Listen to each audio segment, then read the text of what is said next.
Crunchyroll is secretly deleting a lot of people's favorite anime. The director of One Punch Man deletes his social media due to harassment. And will the new Chainsaw Man movie be better than Demon Slayer Infinity Castle? Welcome back, everybody, to the More Than a Cartoon podcast. I am your host, Dr. Applesauce, joined by my co-host, Kyle, today. Guys, grab your tea, because there's been some drama in the anime world today, kind of all over the place. And I don't want to say it's the usual suspects, but it's some of the usual whipping boys that, get a lot of the drama in their direction. There's a lot going on. But first, the Chainsaw Man, let's see if I can remember the name of it right. Chainsaw Man, the movie Rize arc. Is the name of the new Chainsaw Man movie that officially, as of us recording this, comes out tomorrow. But by the time you see it, it's already been out for the weekend. But you already saw it, right? Yes. So I actually got to go see it last night. I got to go to a special premiere in Dallas, and it was really exciting because it was the first time that I've actually been invited to like a special premiere as press, which was cool. Like they had the best rows like saved for press, and so we got primo seating. Saw it in IMAX. And it was really, really good. So the first thing that we're going to do in this is we're going to kind of talk about, we're not going to spoil anything because Kyle hasn't seen it yet. But I want to talk about some things that it's done well. And then there's like, there was rumors that people were trying to say that it was going to do better than Demon Slayer Infinity Castle, that the animation was better than Demon Slayer Infinity Castle. We'll dive into that too. Wow. But yeah. I want to know first, Kyle, I know you haven't seen it, Kyle, but like, are you going to go see it? Are you excited to see it? There's a lot to talk about with it because it's taken an arc from the manga and putting it all into a movie, kind of like Demon Slayer is doing. So there's a lot to talk about, but are you going to go see it? And what do you think about it so far? So I'm definitely going to see it. Whether or not it's going to be in theaters is going to be, I don't know, up to me, up to if I have a friend that'll go with me or if my wife will go with me. That's the only downside though, because I don't think this is one where I could go watch with my wife. She's not really into, like, Demon Slayer was a stretch for her, if I'm being honest, when it came to the gore. I already know it's going to be the fan service. She's already going to hate that. She hated, I can't remember her name, but we all know who we're talking about, the love Demon Slayer. She didn't really care for that one. I was like, hey, she didn't realize because she was listening to our podcast and it was, this is going to be bring up another topic, but she was listening to the part where you were talking about the female character, or not the female character, the female author of Demon Slayer. She's like, I didn't know that. I was like, hey, you can't get mad. Girlies on girlies, you can't mess with that, right? So with that, she didn't care for that, but at the same time, I don't know. I really do want to go see it. I really enjoyed going and seeing Demon Slayer in theaters, but the downside too was it was a little bit of a letdown. Demon Slayer, I believe, in my opinion, Chainsaw might be more a enjoyable experience for me. I think I like Chainsaw more personally than actual Demon Slayer, even though it has one season and this is a whole arc. This is only meant to be a movie. Mappa's doing it. I know that, but the thing is, Mappa's been hit and miss on certain things recently too. But also, there were some snapshots, not a big deal breaker for me, but of people showing when not Demon Slayer, Chainsaw Man first came out, that the animation was very smooth, clean, and then it doesn't look like it's gone down, but it looks a little more gritty, a little more edgier, I guess, a little more lines. Well, there's this classic technique that Mappa's done in multiple shows. The most memorable most recently that I can remember is Jujutsu Kaisen, where there's scenes that are like incredibly chaotic. And so this is the way that I look at it, because just from the surface, you could look at it and be like, ooh, the animation went down. But I don't look at it like the animation went down. I look at it like the animation intentionally becomes simpler and grittier to more exemplify the chaos of the scene that it's in. That's how I've always viewed it. And that's what it's kind of always made it seem like to me, is like, because it's not bad, where it's just not like peak, like where, it is, but it's like there's so many frames per second, per minute, that there's sometimes where Mappa will do that, where it gets simplified. But to me, it's always helped to augment the chaos of the situation, because it's only in incredibly chaotic, like, fighting moments that happens. And so that's definitely there. And that's where I will say that it sets Demon Slayer Infinity Castle with who did I'm spacing on the name of the studio that did Demon Slayer, who did Ufotable, where Ufotable did Infinity Castle. Is that really how it's pronounced? I think it's Ufotable. I don't know, whatever. I've heard Ufotable like my whole entire. It might be Ufotable. But where they did Infinity Castle and Mappa did Chainsaw Man, Okay. how that sets them apart is in Infinity Castle, during some of the most intense moments, you didn't lose a drop of like the peak animation. There's even a scene in the final battle between Tanjiro and Giyu and Akaza that I think something like 5,000 hand-drawn frames in a 60-second scene of that battle. It was something like 40 hand-drawn panels a second for that 60 seconds, right? Yeah, so I think I heard something like that because anime is supposed to be, I think, 24 frames per second.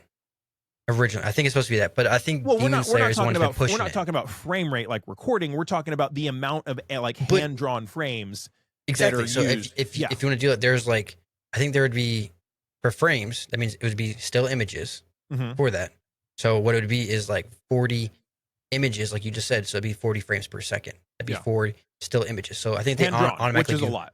24 hand drawn. So I think that's something to note about. But at the same time, my question to you about the Chainsaw Man movie is that we talked about last week, our expectations going into this, right?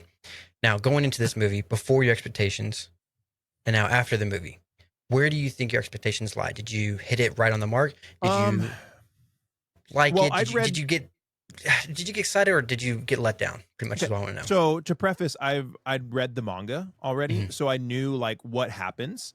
And there's some cool twists that like are really, really good. And so I went into it knowing what was going to happen, but I went into it expecting to enjoy it, but not expecting to get like a really deep experience. But I went into expecting like, because here's you've seen Chainsaw Man season 1, right? The chaos and all that. Imagine that on a huge freaking IMAX screen with state-of-the-art sound. It's incredible. It's a completely different experience than watching it at home. And like, I would recommend going and seeing it in theater just for that reason. Just the experience? The experience is seeing it on such a huge screen with the really vibrant colors that Chainsaw Man uses in all of its crazy action scenes was so cool and so worth it. Besides that, like I said, I went into it expecting to enjoy it, but not expecting anything crazy, because Chainsaw Man isn't like crazy deep, right? It's got a decent story, but it's not crazy deep. But I was honestly surprised because the movie kind of takes place in like two arcs, almost two segments, sort of. And really, the first half of the movie is a rom-com, more kind of like, it's really interesting. It takes place right after the events of season 1 end. And it starts off with Makima asks Denji to go on a date with him. And so, you know Makima, because she wants to control Denji and like, and all that. Yeah. But so it starts off with him going on a date with Makima, and like, you get some cool insights into the kind of the backstory and emotions that make Makima and Denji tick from that moment. So you get character development, or character understanding. You get a little bit of development, a little bit of understanding. And then so he goes on this date with Makima, and then right after that, he bumps into this really cute girl, Rize, and like hits it off with her and like starts dating her. And like, it's really interesting because it's this conflict inside of Denji. Like, there's this part, it's so funny. It's not a spoiler because he does it so many times, but he's like, my heart, or my heart, no, he's like, my heart is with Makima, but my body won't listen. My body won't listen. He's like, my body wants to do this, right? Dude, gosh. Yes. I wasn't expecting that first half to really kind of give me insight into Denji's character, and to be as funny as it was. There was some really funny parts in that first half that were really good. There was also some really, really cool symbolism that like, it's hard to explain without spoiling things, but there's a certain scene where something's happening, and like this main thing is happening in this scene, right? And it's a big scene. This main thing's happening in the first half, and they keep cutting back and forth from like this main thing that's happening to a spider in its spider web. And like, they cut back and forth, and as they cut back and forth, the spider's in the web, and then it cuts back, the spider's caught a butterfly, and then it cuts back, and then it cuts back, the spider has started to want to like wrap the butterfly up, and ultimately the scene ends with the spider has completely wound the butterfly up. and it's really symbolic and really cool. And they do this really good job in this first half of like 3 or 4 different times where there's something super serious going on, and then there's like these quick cuts to this juxtaposing like almost lighthearted thing that's happening, and like Okay. they're doing it back and forth, and it's really well done. It's very Wow. entertaining. The symbolism is really cool. The first part half is funny. There's not a lot of action in the first part, and then there's a moment where something happens and just like boom, like that, It like just this, changes. like this music score drops, and you're just like, oh, it's Wow. about to pop off, and it just pops off for the Okay. rest of the movie. So I was delightfully pleased. Like I Yeah. knew I would enjoy it. I'd already seen the story, but the way they told the story on the big screen format as opposed to reading in the Mhm. manga was really good. It was really, really good. I highly recommend seeing it in theater if you can. You're not going to be Yeah. blown away. It's not going to be freaking Your Name or some crazy like deep story like Suzume or Howl's Moving Castle or something that is Okay. really well crafted. But from like a filmography point of view, it's really well done. Like Worth the spending the money filmography. for. Yeah. Oh yeah. Oh yeah. You'll Okay. get yourself a popcorn and a Coke and buy, spend $30 on yourself, and it's really worth it. So, first off, that has me really excited now because, yeah, I definitely do need to watch it. But also, my question too, kind of going back to that with expectations, was this your first time being asked to go to a movie premiere for an anime? It's not the first time being asked. It's the first time I've been able to go. Ironically, Okay. so I live in Texas, Mhm. and I somehow through like all my networking at like either NYCC or Anime NYC or Anime Expo, I got on a list, and so I've been getting invited to all of these LA premieres, and those are the big ones with the red You carpets and everything. lucky dog. And I'm Yeah. like, hey, I don't live in LA. Like, I live in Texas. Yeah. And then so I finally got on a list to start getting invited to some in Dallas. And it's nowhere near as big of a deal. It's just like the press table, a little bit of swag. There's special seats for you, but it's still Mhm. cool. I got to see it Yeah. for free. I got to see it before everybody else, and it was a lot of Yeah. fun. So it was I the was wondering if first that time I would got to change your do that. experience, but I'm Yeah. glad it didn't though. Another question for it would be though is that since you have this, we talked about it also last week, you have it being a full arc Mhm. and it not being, split up into multiple episodes. Do you think after watching this movie, do you think it should have been multiple episodes, or do you think No. it should have been as a No, movie? it's the perfect arc to do a movie because Okay. I think season 1 of Chainsaw Man was 12 episodes, and they covered Mhm. 48 volumes or 48 chapters, or was it Okay. chapters or volumes, whatever, 48 volumes of or chapters, I don't know, I'm pretty sure it's what the right term chapters. is. 40 is Yeah. 48 chapters, whatever it is, of the manga in those 12 episodes. The Rize arc is 13 chapters in an hour and 35, an hour and 40 minutes. Hmm. So it Okay. like it makes It's not sense bad. that it was made into a movie instead of like, a whole bunch of episodes. It was the Mhm. right length. And it's the perfect arc to Okay. do as a movie because it's smaller, and it does tell you a lot of cool stuff. You do learn some cool stuff. There's some really powerful moments in it. So I think it was perfect for a movie.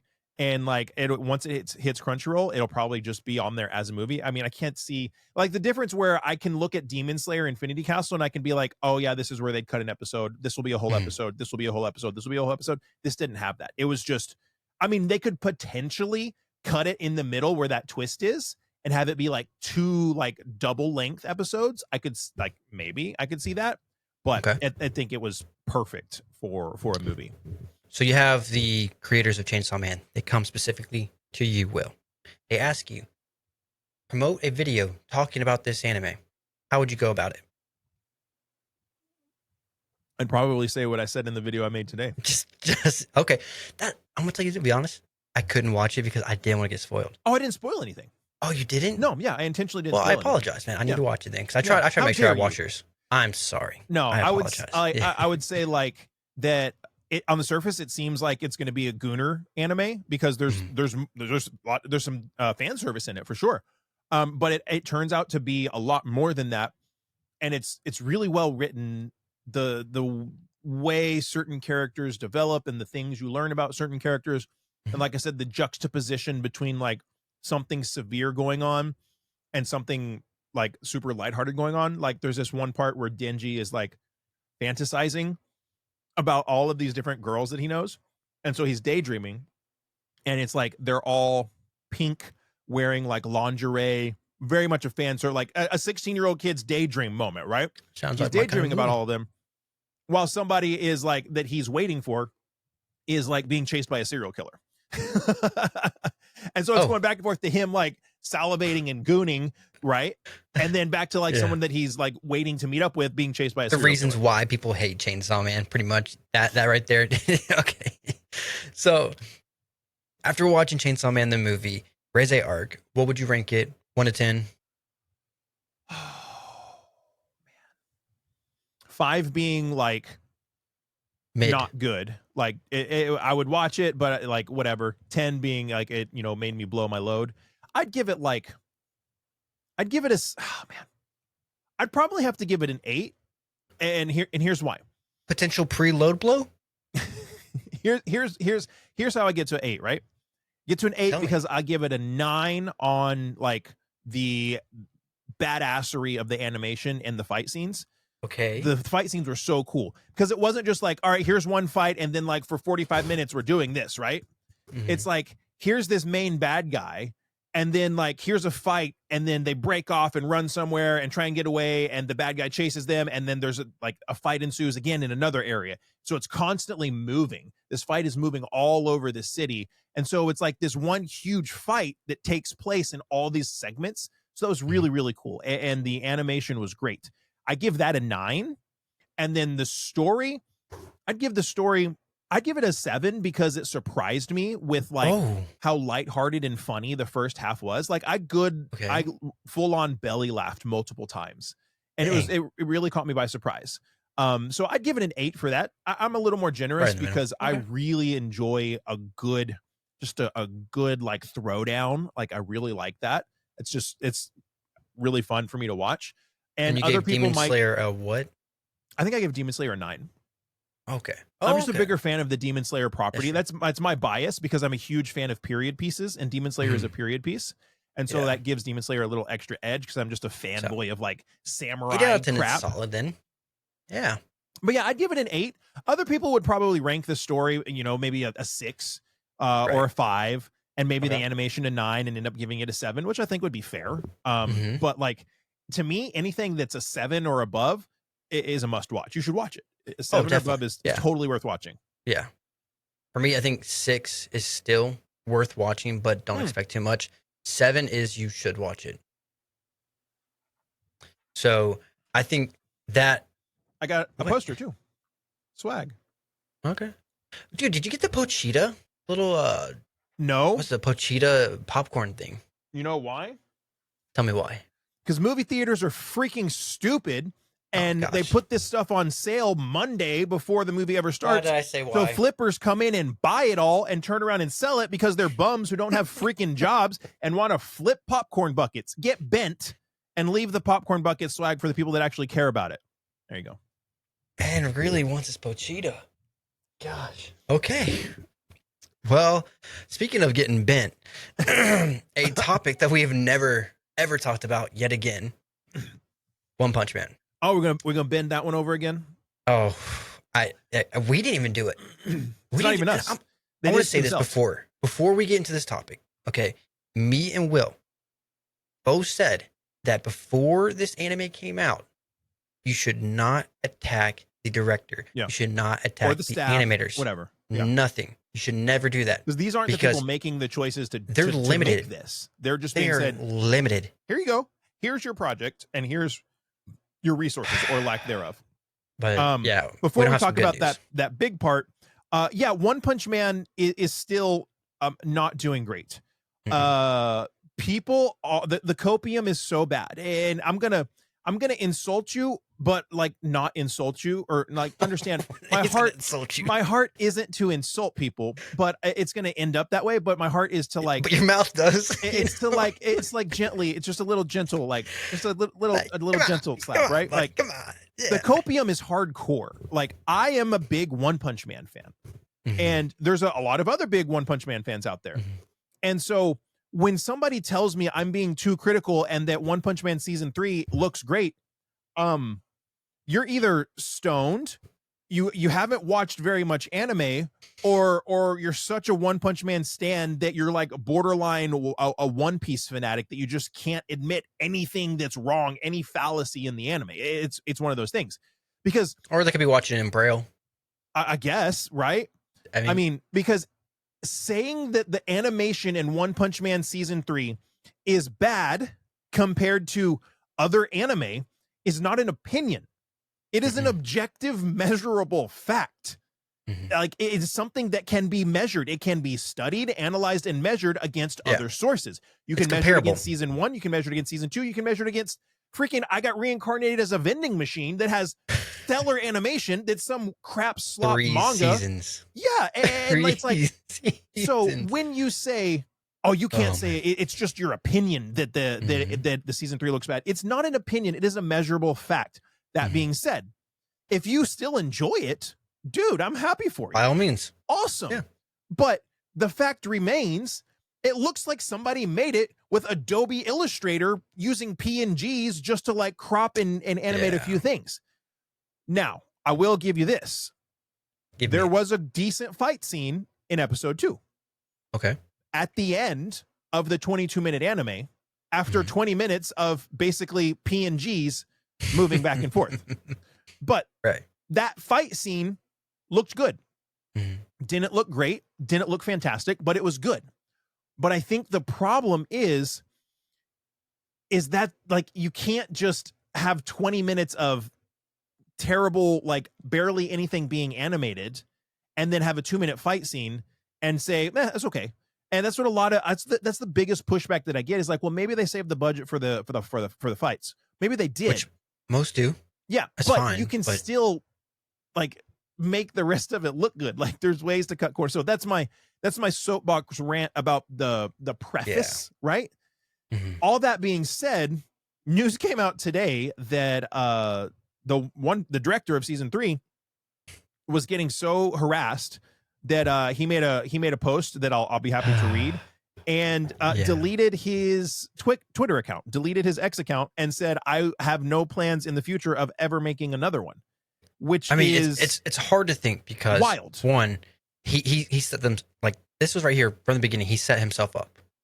We've talked multiple times about the tweet he came out. Much. Exactly. Don't expect much, but I don't want people to come at us saying like, oh, you're wrong for doing this. I think your frustration is valid. I understand why you're upset. We're upset as too. But taking your frustration out of someone who had his hands tied in the situation is wrong.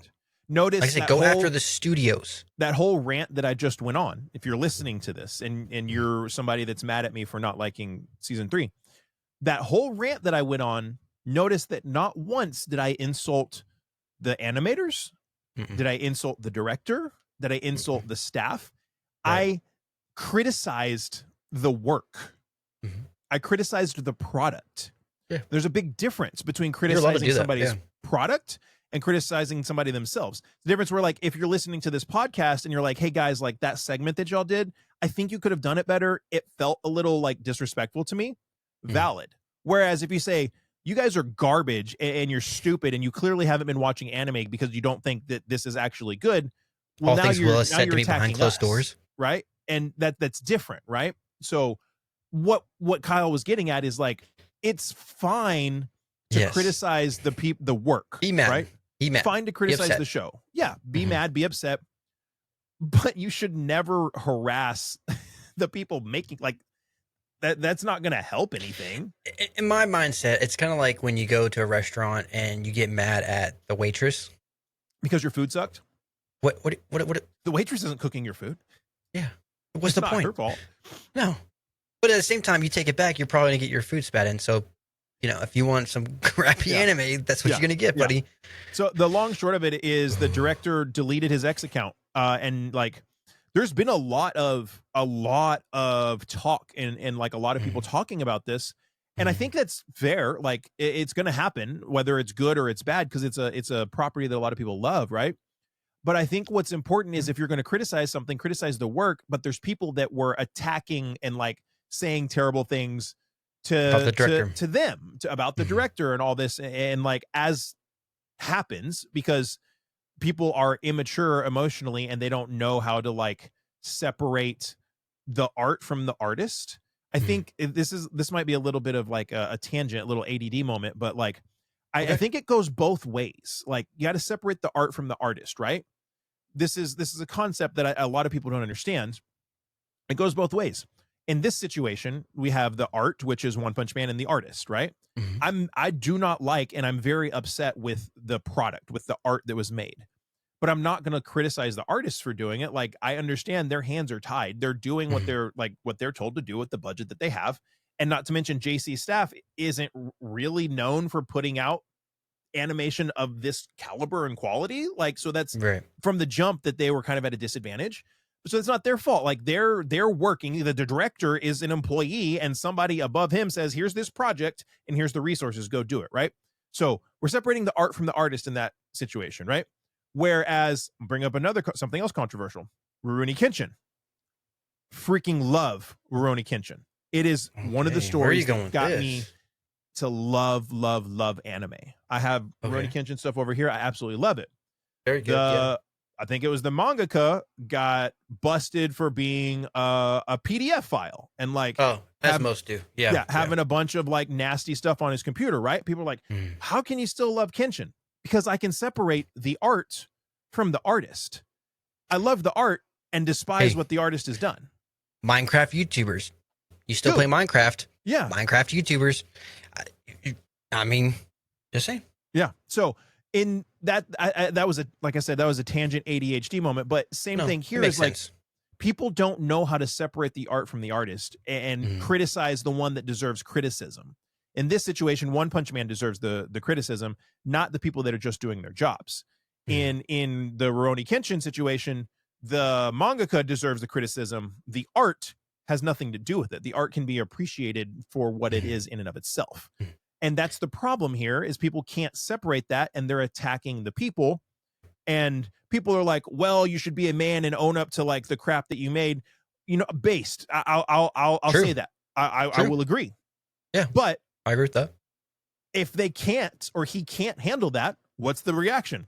Delete your social media and not deal with it. Which also, based, if that's what you have to do, then okay.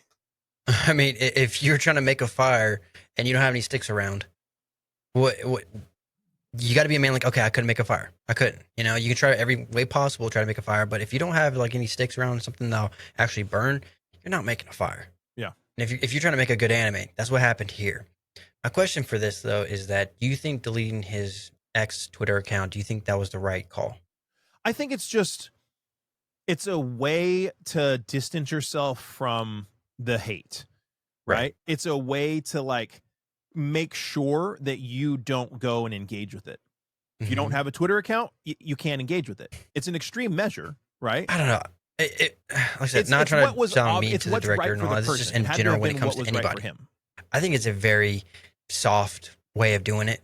I think it's something that just like, yeah, you had something. You should be proud of what you made. And I think if you are proud of it, you should be able to defend it, even no matter what people say. Even if it gets too much, I'm going to say on the other side though, when Moist Critical talked Yeah. about it, when you have other YouTubers talked about it, that right there, that's a storm I didn't think was going to happen, because Yeah. Charlie is not known. I mean, he loves anime. He talks about anime Yeah. a lot. He But talks he's about not anime known he's not for an anime making. YouTuber. Yeah. Yeah, he's not making anime videos. Right. So when you have him specifically making a video on this anime, because he had plenty of chances with T-Bait, he had plenty of chances with what was it, Blue Lock? I don't even know if he watches animes. But the fact is, he didn't say a single thing. He stayed quiet during all of this. Has me thinking, it has me wondering that like it had to be this bad for it. It's questionable. So when you have a creator as big as Moist Critical, as big as Charlie, making a specific video about this, and everyone knows, I hate to say this too, but if you have a video ever made about you, about Moist Critical, you're just in the wrong. You're in the wrong. No matter what, I don't Or you've think done something very, very right. most videos I've seen of him have just been like, hey, this person's idiot, this person messed up. Yeah. And you just like, I take it as a solemn word, because I'm like, who am I going to go to him? Because every video I've seen, he has logic, he has facts, he has just critical understanding, and just normal person. He's just a normal person being like, hey, this is wrong. Do you see the And at the video same where he time, told how much money he's made on YouTube in the past 10 oh, years? that is crazy, dude. That's crazy. And I was like, I think it's the most commendable thing about him. That makes me respect him so much. How do I grow to like 1% of that? It makes me question a lot about my standing on One Punch Man when I saw him make a video about it. Because like I said, I've been trying to defend One Punch Man, even though technically we have been running it through the dirt. We said it's not going to do well. We said we still love it. We said we shouldn't attack the directors, but at the same time, it wasn't going to do well. Yeah. So and he approached it from a pure fan perspective as well. He approached it from the perspective it was like, hey, I love this show. Like that. He's like, when somebody's new to anime and they ask me what I should watch, I recommend to them One Punch Man season 1. And yes, so to like have him, and then he's also somebody that like has produced comics and I believe like games. And so like he understands the creative process. So like his opinion on it like has weight. But yeah, he was not happy about it. But he was fair though. He wasn't like attacking anybody. Like he was fair. And like it's not like what you've seen on social media though. How people have been running it through. I'm like, some people just need to shut up. Yeah. I'm so sick of seeing content creators, and like I could name a few right now, but I'm not going to because I'm gonna be better. So it just irritates me. Shin Nagai was the director, and he made a big old post, but he basically said, "There's a few people among my followers who are pretending to be allies, but actually engaging in rage baiting." I mean, snakes. That would upset anybody. So like, there's people that are pretending to be his friend, but like that makes sense to me. What he's telling them or what he's saying, maybe in confidence, to like get rage bait engagement on content. That's messed up. Like, or there was a part where he said like giving away NDA information. Yeah, that's what's next. Stuff like that is messed up. Yeah, you have people who you think you can confide in, people you can trust when you're going through this tough time right now. This is your first time taking on an anime that you. Yes, everyone knew what you did before. You did hentai. We know that. All right. Hopefully it was good. I haven't seen it. So with that though, you mean you didn't research what his prior works were? You know what? I will do that just for you, Will. I'll do that right after this. Okay. You know what? Hey, screen share. I'll do it with you, buddy. Let's do it. So, so with that, you're coming as your first actual anime. You know how excited, how happy you might be? I'm sure he was pumped. Being held back, being restricted on certain things that you want to do, not having free reign on anything, then having to do a statement saying, hey, I wish I could have given you guys the best. I couldn't. This is the best I could give you. Please don't attack any of my staff. Then the people actually do it. Yeah. They attack them. They attack a staff. And who do you go to? You go to your mates, your friends, people you rely on. Screw you. Like that's that right there. I've been there. Like it's 2020. So in my almost 8 years of content creation, like I was having a conversation with my wife and she was like, who was that douchebag that screwed you over that one time? And I was like, honey, there's been so many in 8 years. Like you're going to have to be a little more specific. Kyle, box of Cheerios, unbox anime, whatever you want to call them. But like, I've lived that, right? Where people are like, dude, you were supposed to be my friend. Like, and you're saying this to people. No, I'm sorry that happened, man. Right? That like sucks. that's messed up. Yeah. So I get that. And then even like he literally says what you were just saying. He says, I've decided to delete my account. Their actions, such as taking my statements out of context, trying to elicit comments and violate NDAs, or turning them into profit, are unacceptable and cannot be overlooked. Like that right there is a man who feels betrayed. If that's actually happening to him, then he's been betrayed. And like, having said that, I can understand why you just be like, I'm just going to delete the account so I can focus on my work, right? Like, I think taking a break is the right course of action. Yeah. Deleting, I think, is a little rational, a little too much. But I had to do something similar like 2 years ago. What? I had a fan so a brand new Pokemon card set was coming out. And so preface, it's very common for brand new Pokemon card sets to accidentally get put out early at like Target and Walmart, like 2 to 3 weeks early, because Target and Walmart stock their, I've actually never said this. I've never said this on a video before. Target and Walmart actually set their, they set out their Pokemon cards and like their Magic cards and stuff. It's a third party vendor. So it's not like Target and Walmart employees. It's like a third party. So like, you know how like if you go buy beer at the store, it's not the someone else stocks it. Yeah. So somebody else is stocking it, right? And so every once in a while, they'll like these vendors, they pick up their trucks and there's like, hey, this box goes to Walmart, go put it out. And like somehow, some way, sometimes the new sets get in there 2 to 3 weeks early. It doesn't happen all the time, but it's happened multiple times. I've Maybe a couple documented it boxes myself, go right? missing. So no, it's not that they go missing. They just like they Oh. get sent, they get, for whatever reason, get put on a truck to go get on the Walmart shelf early, and then people find them. I've found them before. I've documented it. So that's to preface that, right?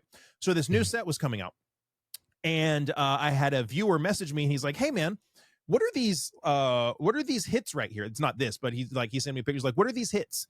Like, by the way, it's like an $800 card. What's a hit? He's like, "What are these cards? What are these cards from?" Well, Are they from question? What's a hit? a card? So a card is like, a hit is like the main card that you're looking for. So like if you're opening a pack, it's like the nicest card out of the pack, the most valuable card out of the pack. So like when it hits means like it's big money. It's like, oh, I hit something nice. I hit a good card. Okay. So he sends me a picture. He's like, "Can you tell me what set these hits are from?" And I was like, "Oh, that's from the new set that's coming out here in like 2.5, 3 weeks. How'd you find that?" He goes, "Oh, I took my grandkids to Walmart, and they had these packs on the shelf. And so I bought them all packs, and they all opened until they got a nice hit. And I wasn't sure what the set was, so I thought I'd ask you." And I was like, "Oh yeah, it's this set." I was like, "It doesn't come out for like 2 weeks." I'm thinking to myself, this happens every once in a while. I've found cards on the shelf early at Walmart and Target. And he goes, "I have 8 packs left or 12 packs left or something." He goes, "Do you want them? I'll send them to you. Like, if you just pay me what I paid for them." I was like, "What'd you pay for them?" What are you doing? Yeah. He goes, "I paid $5, like after taxes, about $5 a pack." At the time, MSRP on a new pack of Pokemon cards was $4.50. So after tax, about $5. So I was like, "Sure, okay." And so I paid him $5 a pack. He sends them to me. I make a video about it, opening it, and then actually comparing, because this was the English set. I compared it to the Japanese counterpart, because the Japanese counterpart had come out recently, right? And I was like, open them side by side. Fun. In my head, this is my thought process, right? Like, I have found sets on the shelf at Walmart and Target 2 to 3 weeks ahead of time. It was like 18 days before the set came out. And then he sent it to me, and I got them like 14 days before the set came out. Uploaded my video. I put that all out. So this is my thought process, right? All that set up. A couple other big YouTubers drug me through, didn't even reach out to me and ask me, drug me through the mud, started this huge smear campaign saying I purchased stolen Pokemon cards. I'm willing to buy stolen goods for views. Like, it was a disaster. It was so bad. Like they were people were like attacking me so bad that I took 2 weeks off of social media. And then when I came back, I turned off all notifications on all social media, which, as a full-time content creator, there's no notifications to this day on my phone from Instagram, from Facebook, from YouTube, from TikTok, from anything. I don't get any notifications. I have to open up the app because my phone would just be overheating with the notifications constantly coming through. All of that to say, I have lived that, where the negativity is so overwhelming that you just want to delete everything, right? And so my response was, well, my job is social media, so I can't delete it all. I turned off all the comments. So all that set up. You think that was the right choice? Oh yeah, for me it was. Yeah. And it did help? Yeah.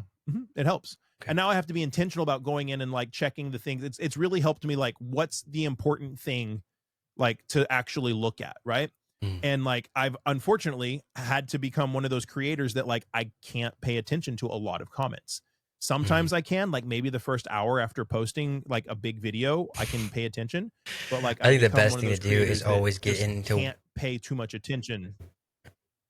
Huh? Yeah. Getting into your comment section sometimes is probably the best thing to do, because Will just doesn't hold back, and I'm like, all right, whoa, let's calm down. But sometimes he's like, he's not wrong on certain situations, but at the same time, I'm like, this man, he's been through it. He's a grown man. He knows what he's doing. He can do stuff. Here's my philosophy. If you want to come into my comment section and leave a snarky or sarcastic or douche canoe remark, that's fine. Don't cry when I match your energy, respectfully. That's true. So you have been through the One Punch Man director's shoes, right? If you had any advice to give him right now, and he's listening, what would you give him? Because you've been through the same exact thing. Oh, I think what do you think would help him? If deleting his Twitter account was like what was right for his sanity, I think he did the right thing. I would encourage, like, take the time off, bring it back, and then just like never check comments. Right. Turn off all notifications. And this is Joe Rogan's strategy: post and ghost, which means post and you never look at it again. You just let it go out there, which I have adopted a modified strategy of, because I like to pay attention a little bit, but I don't pay attention anywhere near as much as I used to. So that's what I would encourage him, is like, bring it back when you can, and when you can turn off notifications and not pay attention to any of that, because it takes discipline to not pay attention to what people are saying. It takes a lot of discipline to not be like, oh my God, what are they saying about me? Or like, they're saying this, so I must be this way, or whatever the case may be. But yeah, that would be my encouragement for him, is to do that. And like, I get it. Like, he's obviously passionate about this in some way, shape, or form, or he wouldn't be doing this. So to 100%. Some extent, he's working with what he's got. So there's some limited staff, limited budget, limited something that's making it to where he can't actually get a good quality product put out, right? And just keep pushing forward. And sometimes you got to take your lumps and you got to take your licks, and maybe this is his way to get out of, you know, the Gooner H anime into real anime, and like actually make another project. I don't know. You think it can make him go back to H? Depends where. So my situation, what I would do if I was in his shoes, I mean, if deleting is the right thing to do, I think delete.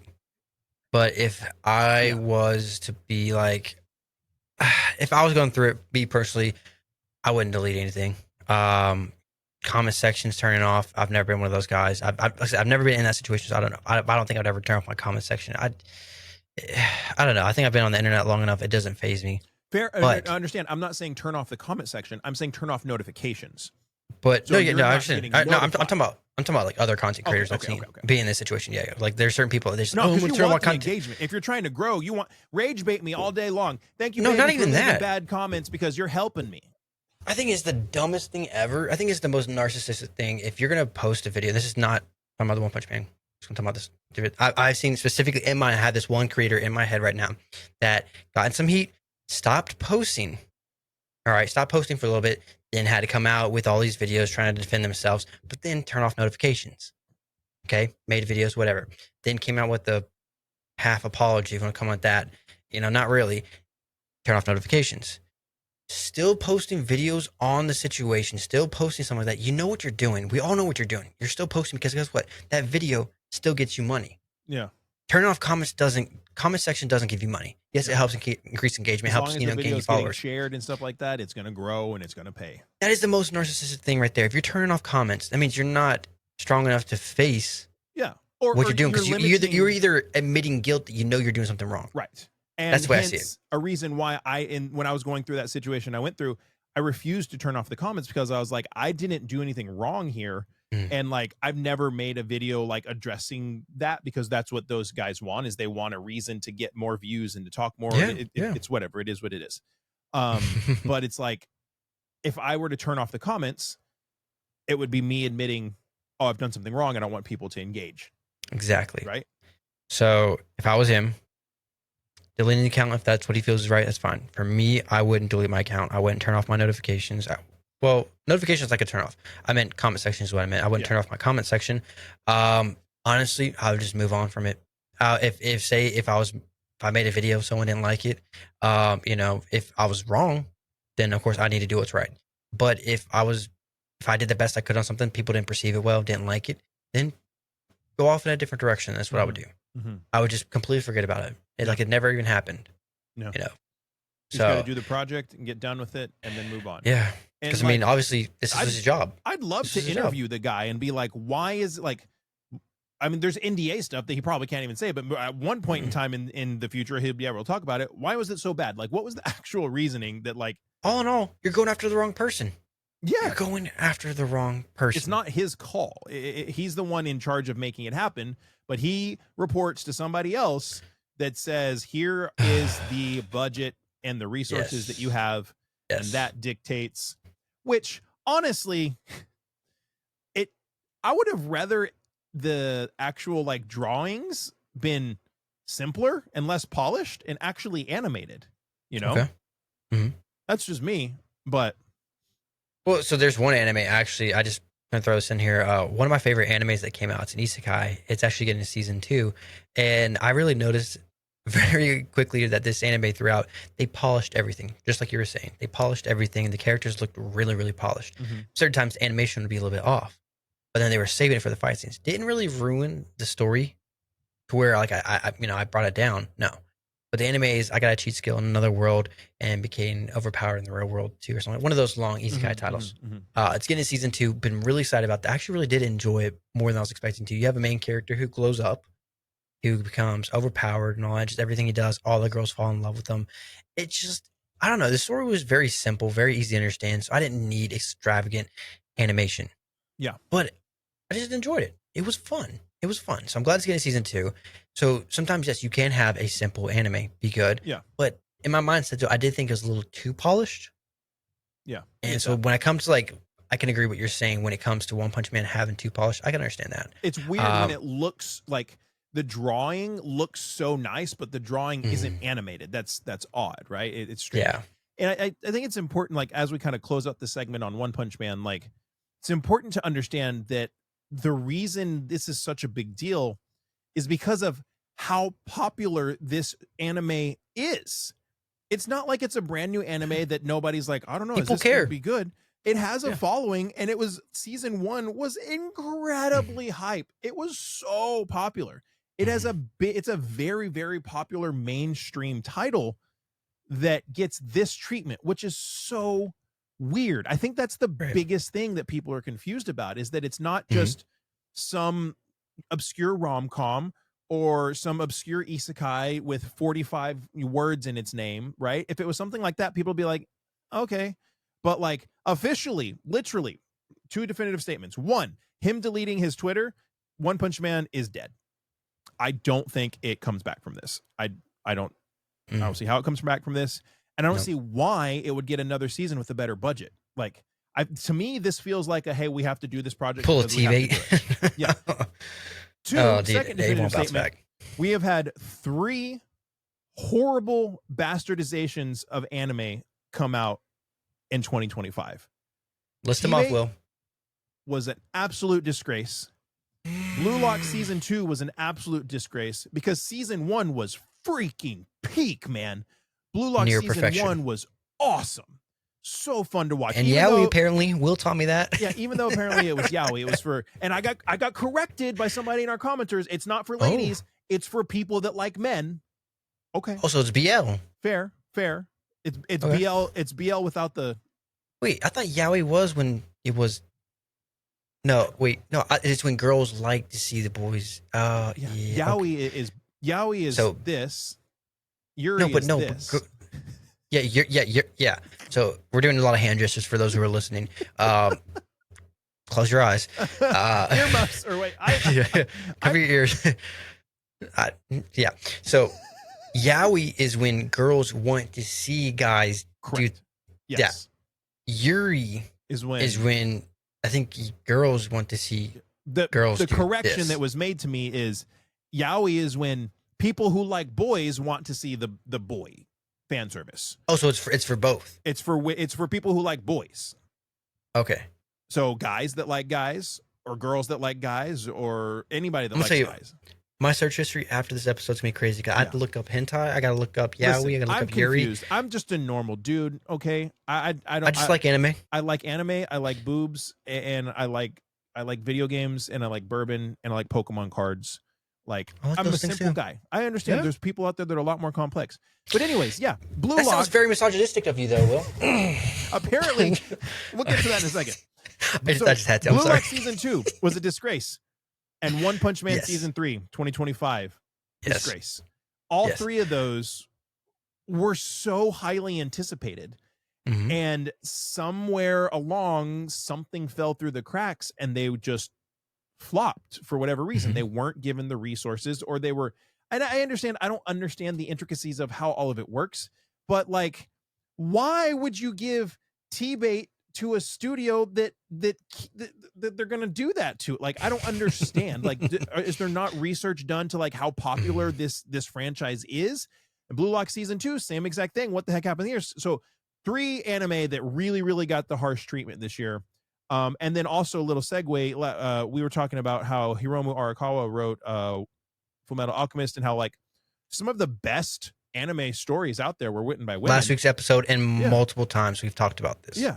And giving some clarification. Just given like credit where credit's due, because like a lot of people, it was brought up because Gachi Yakuda is written by a female mangaka. And it's crazy that we have to bring this up again. Yeah, and it's like some of the coolest anime out there is written by women. Some of my favorite anime out there is written by women, but according to some of the crazy internet people, we're misogynist for saying that. That's fine.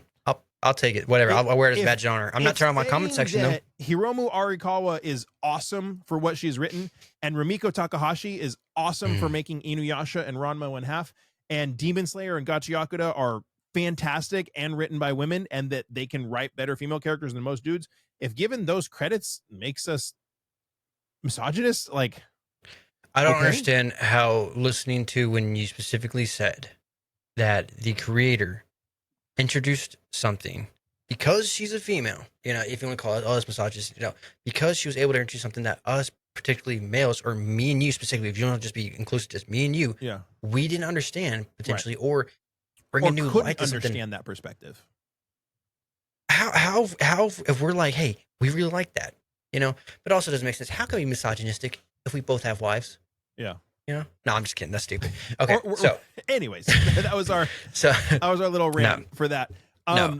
It's a stupid way to bring that up, but at the same time, last thing about One Punch Man before we move on to the next stuff, I do want to say, anyone who is upset about One Punch Man, you have been heard. Anyone who is upset, like I said, rightfully so. We talked about this multiple times. We try to warn you guys ahead of time. You don't listen, that's fine. And anybody that's enjoying season 3 and happy with it, that's great. Good. Taking your frustration out on someone is wrong. Okay, it is time to move on. Get your big boy pants on, or I'm sorry, this misogynistic again. Get your pants on. Just grow up, man. Just grow up. Pull your chonies up, okay? What's chonies? It's panties. Really? Yeah. Like Japanese, or is it? Oh, that's like Hispanic slang. Oh, yeah, chonies. Okay. And then I took her chonies off, man. Opas, though. That's my favorite Japanese word. We're not defending our case. All right, go ahead. Last topic up for discussion, and this is actually something that has just started breaking today. So by the time this comes out Monday, there could be more titles. But do you have a list of them, or are you just going to let? I know the three. I know the three that are currently, and I actually went and looked, and they're gone. Okay. But like, you know how when you're watching Netflix and like maybe you're scrolling through and like it's maybe a movie that you've been planning to watch, or a series that you are watching, and they'll have a little thing on it that says, "Hey, leaving Netflix on this date," and you know, oh shoot, pisses me off. Yes, but at least you know I got 30 days to watch this movie, or I think it's a smart marketing thing, because like you're like, oh, I gotta watch it, and so like, oh, it's gonna push it out more views. It's also nice for people that are watching it. Yeah. Well, yeah, Crunchyroll's not doing that. Crunchyroll's just deleting anime from their servers, and like anime that isn't available to stream legally anywhere else. And they're not like, it's just bizarre. They're not giving people a warning. And it's not like it's obscure anime that nobody watches. Like, it's stuff that like people enjoy, right? Maybe it's not the biggest like mainstream stuff right now, but there's some big ones on here that I have. Oh, sure. They're not small titles at all. No, and I know it's probably because they neglected, or they decided not to renew the franchise license or the IP license or whatever the crap. It's got to be licensee. It has to be. Yeah. But it's just bizarre that like there's just titles disappearing from Crunchyroll, and like So for those who want to know more in depth about what this, we'll kind of do a brief overview on what we've talked about this in a previous episode. So try to go back to that when we talked about that. When we're talking about Netflix, Crunchyroll, and all that stuff, which is pretty much every episode. Taking away the licensing, taking away anime is because what they did was they're just like, hey, if we don't want to pay any residuals, if we don't want to pay our people, or if we don't realize this anime is bringing us money, they can just say, we're not going to pay money for it. Yeah. We're just going to be done. Get rid of it. You don't have to pay residuals. You don't have to pay your voice actors who worked on that. Again, pisses me off. Crunchyroll, why do you do this to me? Why? I'm trying. I have been trying to be nice to you, but this is so stupid. You're taking away voice actors' money. You're taking away voice actors' fan mail. You are taking away any sense of actual humans working for you, trying to do the cheap route. Pisses me off. So taking away licensing and just taking away anime and not even letting you know. Because some of the list you have, what I've seen, what I've heard is like Food Wars, Danmachi, Food Wars is taken Death off. Wars, Donmachi apparently, baloney. Parasite, apparently, Claymore. Wait, so, yeah, let's check so while we're doing this, because like I said, I check. I'm going to pull it up on my phone right now. I checked. Parasite, the Maxim is gone. Claymore is gone. Yeah, those are true. I did not look up It's Wrong to Pick Up Girls in a Dungeon. That'll blow my mind if that's gone. Let's check that. I want to make sure, because like I said, I want to make sure these are things I've heard from other people. So I want to make sure those are factually true before we actually go too deep into it. No way. Okay, no. Is It Wrong to Pick Up Girls in a Dungeon is still there. Okay. So Danmachi is still. Oh, good. No. Only season 3 is on Crunchyroll. Oh, what? Right here. Look at there. Right there. Food Wars, Will. Food Wars. Look, come on. So you can see right there, that's Danmachi. Only season 3 is available. What? Oh. Maybe they're not saying anything because they just like temporarily lost the license and they're going to get it back. Okay. What's a simple tweet to fix all this? Hey guys. Okay, so Food Wars has 4 seasons. Oh, wow. Food Wars season 1 5. and season 2 are gone. Told you. We're on to stuff, man. Dave, we're cracking the box wide open on this, buddy. That's bizarre. This is insane. What is going on? Season 1, episode 1. Okay. This is very strange. That's weird. Under the OVAs, it says season 1, episode 1, season 1, episode 2, but so season 1 and season 2 of Food Wars are gone. What are some of the other ones that you're seeing? Because Parasite is gone, Claymore is gone, Death Parade is gone. I looked up Death Parade. Death Parade's gone, which is this crazy anthology, like cool thriller anime. Those are ones that I had.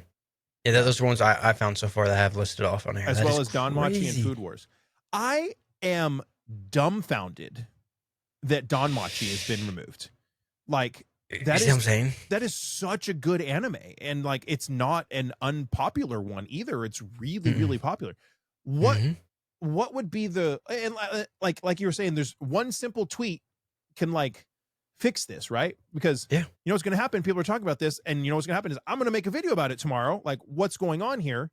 And like, people are going to start to ask. We're in this era that's really interesting. This is big time going on with like, I don't know how much you follow Twitch and like what happened at TwitchCon. Oh, we can talk about that, but hold on. I'm just gonna say this real quick. Like, when it comes to Crunchyroll, they are being big corporation. The way I see it, this is my little take. This is not Will's take. This is my personal take. They're being big corporation. They can do whatever they want, and people are still going to subscribe to them. All right, we'll just raise prices. We'll change, because I guarantee what's going to happen next is the next big thing is they're going to stop doing where you can share other accounts. That's going to be gone. I guarantee that's going to be gone. They are doing big corporation. They don't care about us. They only care about profit. And right now, if something isn't bringing money or they have to pay for something, I don't see them doing that. What doesn't make sense is just a simple tweet saying, hey, like, you know, something's going on. We're restructuring on the site and all that. Things might look a little bit different. Don't worry. We're going to get it fixed. Or at least we're going to come out with more information. Which is super sad to see, because like, it's the right thing to do. If you're a regular listener or viewer, like, you know, and that's what I think makes this podcast so good is we have very opposing views on things. And like, I think it's a really good analogy for life is like, you can be friends and have great relationships with people that you have opposing views on. Like, it always make me blush. Well, like I'm a Crunchyroll fanboy. I love Crunchyroll. They've got me hook, all day, line, and baby. sinker. I'd be the guy complaining about like getting bent over by Crunchyroll, but still paying for it and being like, yeah, they're bending me over. Yep, it hurts, but I'm still to like massage their shoulders after they're done. They're like, you know, giving them some extra electrolytes and all. Don't worry, was that good for you? They bend me over once a month, but then they massage my shoulders for 5 minutes and give me a bourbon, so it's okay. It's okay, dude. I don't even give you a bourbon, man. It's probably watered down or something. Come on, man. But like, it's very well known to people that listen a lot that he's not a fan of Crunchyroll, and I'm a big supporter of Crunchyroll. I love it. Yeah. Being that I am a supporter and a customer and I love Crunchyroll, I think it's really sad that little things like this are happening, because You can be That's a a big big thing. corporate, or you can be a big corporation and still communicate with your people and still let people know what's going on and the things that are happening. And like, it's just really bizarre when 5 very popular shows, like I'm blown away that Don Machi's gone. Don Machi Yeah. season 1 and season 2, but also I was telling you that like Haikyuu isn't available on Crunchyroll in English or anywhere in Dude, the English. signs were there. Or The at signs least were there. like when I was looking for it like a couple months ago watching it with my son, it isn't. And so it's bizarre like that these titles just disappeared. We want to get rid of pirating. At the same time, we want to make sure we have claims on every single thing. We want to have a monopoly on everything. Yeah. Make sure you can only have it here, but we want to get rid of pirating. Doesn't make sense. We want to make sure also the biggest part about this and what actually has me frustrated. I'll be back in Crunchyroll's good graces. I'll be a supporter. Everything you've done right now, so wrong. But if you start actually paying attention to at least the voice actors, you have a lot of voice actors on your list. And a lot of times, if you're wondering if anime is going to get dubbed, you have to look, is Crunchyroll backing it? Because they have a monopoly on most of the voice actors. So if you see something like on High Dive and all, it may or may not get dubbed. But most of the time it's on Crunchyroll, it probably will get dubbed. Now, here's the thing though.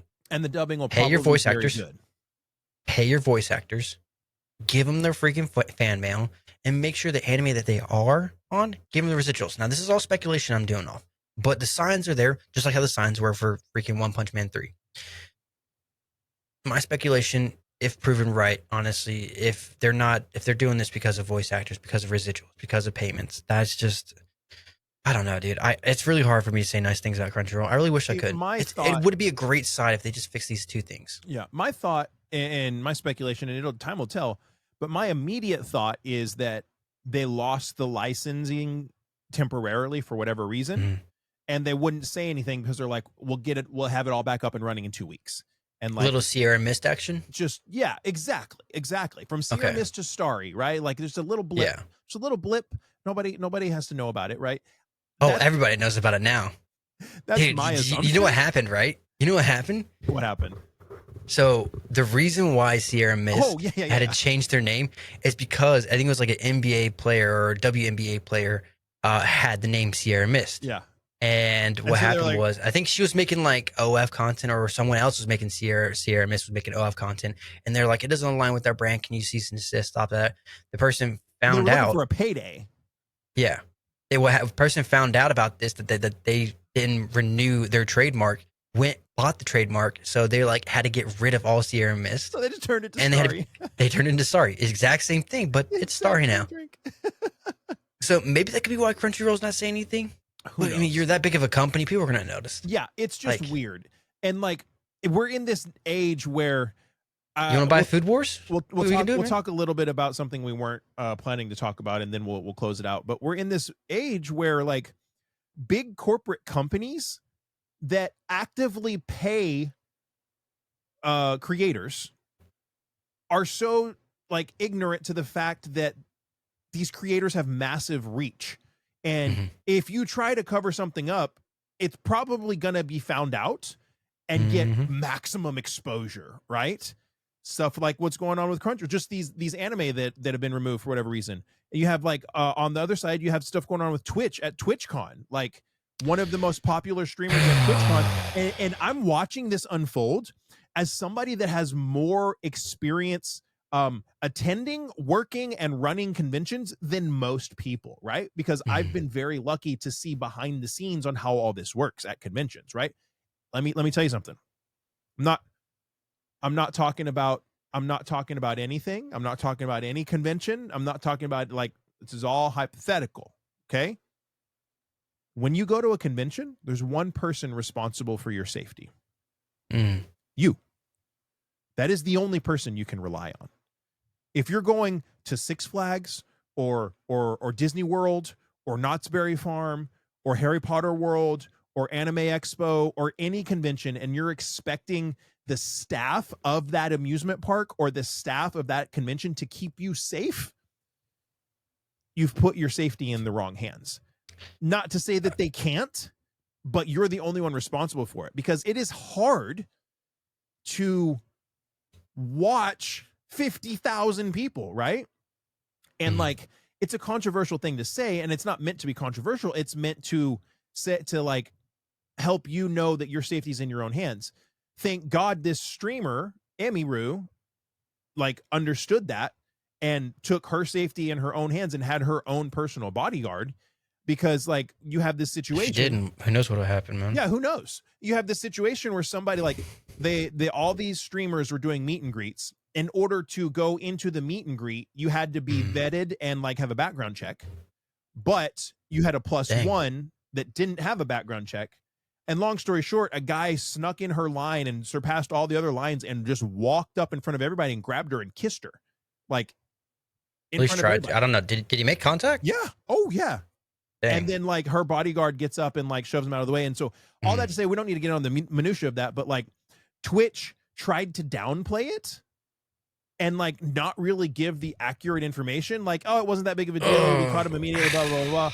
And then all these people that were there that are creators with millions of followers start making videos being like, oh, no, this is how it happened. And Emiru made a video. She's like, this is how it happened. And so that's the example that I'm using, because it's like, streaming sucks now, dude. Like we live I'm sorry, in an but era, it's so bad. We live in an era where if information gets out, creators are going to make content about it. Right. Just be honest. But I mean, even with that situation, right, dude, first off, all right, yes, we all know, you know, when it went, I don't care. I'm going to say some stupid stuff. This is how it is. All right. The creator, the owner, first off, for him, dude, someone's got to check into that. Okay. They did a little tutorial video on what they have with stories and all, and you can see who the creator himself is following. You can see what his algorithm is feeding him. Bro, the fact is that Crunchyroll has been promoting certain stuff on the front page. You have then Crunchyroll has been, you know, when it came to the hot tub streams, when it came to the laws against or the rules against the what you can and can't wear on stream. You're saying Crunchyroll, you mean Twitch. Twitch. Sorry. Yes, thank you for correcting me. Thank you. Yeah, Twitch. Yeah, we already done enough with Crunchyroll. We're on Twitch now. Here we go. So I used to stream on Twitch all the time, and I stopped specifically because the way Twitch was going. And then I came back after it because I was like, you know, this is going to be my full-time career. And I was doing, you know, streaming for a while. I was getting paid through that, and it was doing pretty well. But I still didn't like the way it was going. I didn't like what it was doing to me. And I parted ways. I'm so glad I did, because streaming and just all streaming in general, the way it's become is so toxic. It's so disgusting. Clip farming, everything like that is just, it's terrible. You have to realize too, is that like, that's one thing that pushes me away from conventions. This right here is exactly why I don't go to conventions. Now I'm saying that I'm big or I'm huge and all. It's just that like people that go to the conventions, you don't know what to expect. Mm-hmm. And I'm like, do I want to put myself in that situation? Do I want to put myself where potentially, say if I said something, say if I rubbed someone the wrong way and they want to take action against that, like that's why is the world becoming like this? Yeah. I mean, it's just, I feel bad. I feel obviously terrible for that situation that happened to her, because I mean, she even said, I think she was like forced into doing this. She had a contract. There were some of them that were obligated to do it. And then, like, not provided, you're forced in that situation. Yeah, not provided the appropriate. You had your safety compromised.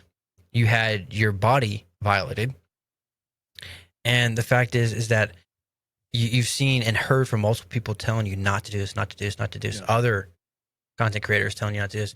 That's just terrible. What blows my mind is, so TwitchCon is obviously a huge convention, and they couldn't keep somebody from rushing a creator at a meet and greet.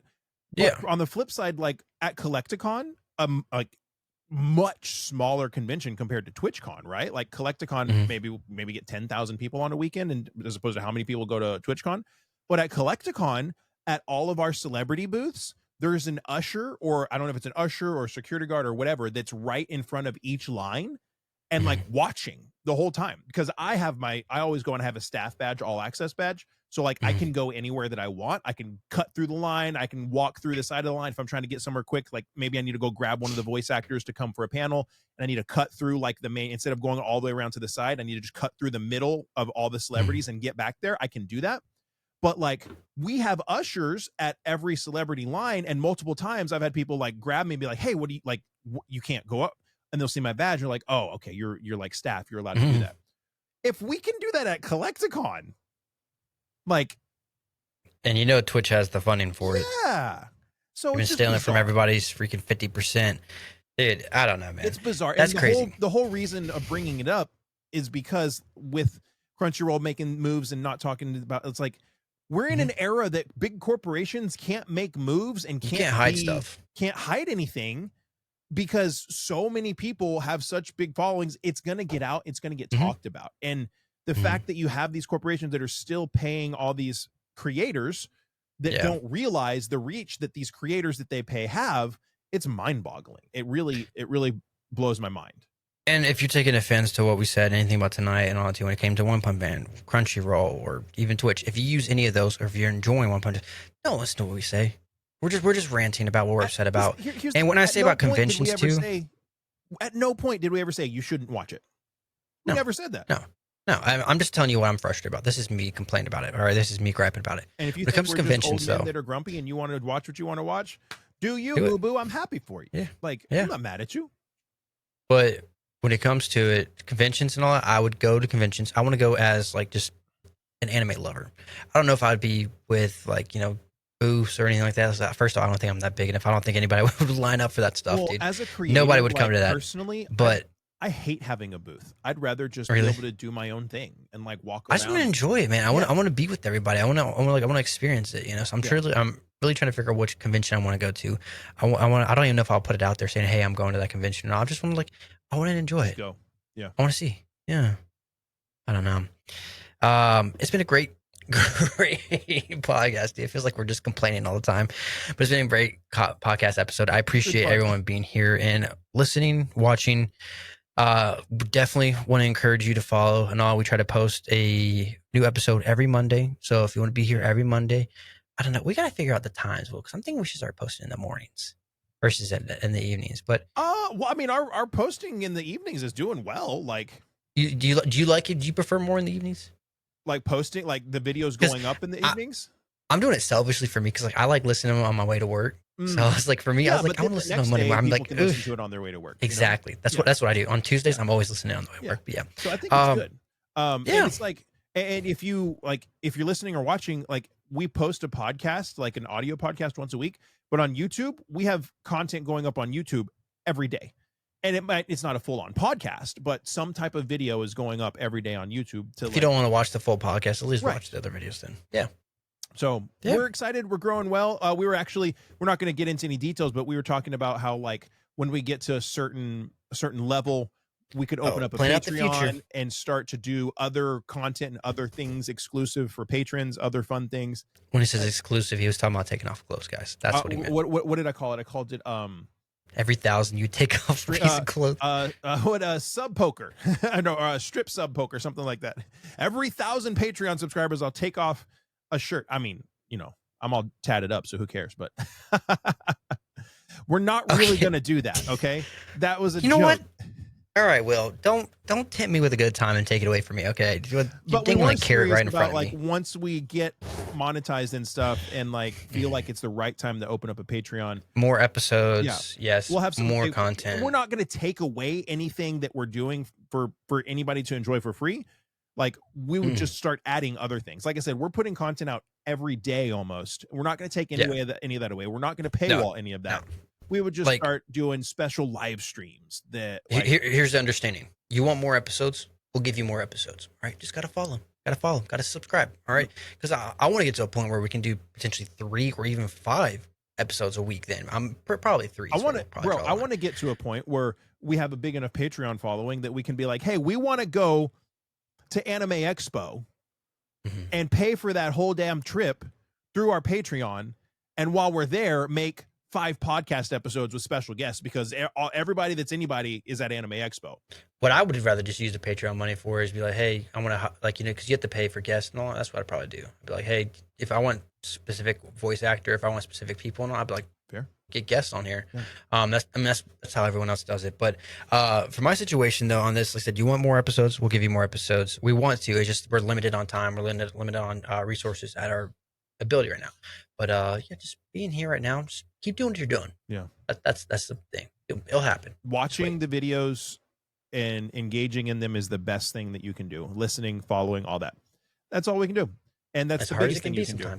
and it's gonna I fully believe we'll have 1,000 subscribers on YouTube by the end of the year, and maybe be able to apply for monetization. Once we hit that 1,000 follower mark, things change and things start to explode. So follow if you're listening and you haven't followed. Leave comments. We do watch the comments. Maybe we'll start highlighting more comments. We did that last week. That was fun. But I enjoyed that. Leave some good. I guess we highlighted a comment today where somebody called us misogynist. We didn't call it the name though. It wouldn't be right to. No, anyways. that wouldn't. No, see that's the difference. We're not gonna like dock somebody's name and say go attack this person and make them delete their Twitter account. No, right? Is it right? Like if we're giving like praise to somebody, like, hey, thank you, we appreciate it. Like saying their name is fine, right? Yeah, I think so. Yeah, if you're insulting, it's more like doxing then, I guess. Yeah. Yeah. Okay. Or if you're like, hey, cool. this person was really cool and they did something great. Here's their profile name. So yeah. All right. Thanks for watching. I guess that's it.